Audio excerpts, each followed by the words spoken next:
Hello বন্ধুরা, আজ বানাবো ইলিশ মাছ। তার জন্য আমি মশলা নিয়ে নিচ্ছি, সর্ষে, একটু পোস্ত আর কাঁচা লঙ্কা। এরপরে আমি মাছগুলো ভেজে নিলাম। মাছগুলো লাল লাল করে ভেজে আমি তুলে নিলাম।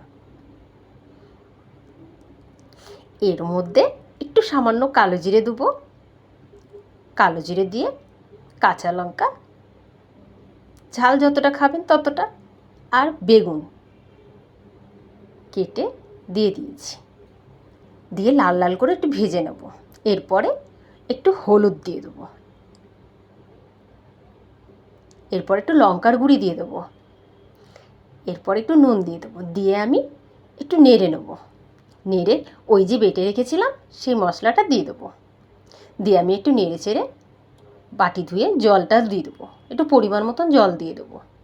এরকম করে ইলিশ মাছের বেগুন দিয়ে ঝোল কাদের কাদের পছন্দ আমাকে কমেন্ট করে জানাবেন। একটা করে লাইক দিয়ে দেবেন কিন্তু। আর এরকম করে যদি বানান খুব ভালো লাগবে। ভাত সেদিনকে একটু বেশি বানাতে হবে, আমার তো খুব পছন্দ। চলুন, বেগুন দিয়ে ইলিশ মাছের ঝোল। আবার রেস্ট রান্নার জন্যে।